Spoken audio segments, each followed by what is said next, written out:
ایک خاموش سرسبز وادی میں جہاں سنہری گندم ہوا کے ساتھ رقص کرتی تھی، کسان الیاس اپنے سوکھتے کھیتوں کو تکتے ہوئے آہستہ سے بولا، اس سال ہم کیا کھائیں گے؟ اس کی ننھی بیٹی امیرہ نے اس کی آستین کھینچی، ابو، کیا آپ نے وعدہ نہیں کیا تھا کہ ہم اپنی فصل کا کچھ حصہ غریبوں کو دیں گے؟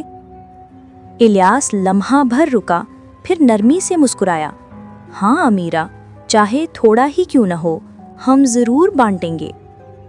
اس نے محتاجوں کے لیے ایک ٹوکری بھری اور اسی رات بارش نے اس کے کھیتوں کو برکت سے بھگو دیا۔ صبح ہوتے ہی اس کا کھیت سنہری گندم سے چمک رہا تھا، پہلے سے 10 گنا زیادہ۔ یہ معجزہ صرف اللہ ہی کر سکتا ہے، کیونکہ جب تم اللہ کے لیے دیتے ہو تو وہ تمہیں اس سے کہیں زیادہ عطا کرتا ہے جتنا تم سوچ سکتے ہو۔ اللہ تعالیٰ قرآن پاک میں ارشاد فرماتے ہیں، جو کچھ تم خرچ کرتے ہو اللہ اس کا بدلہ دیتا ہے۔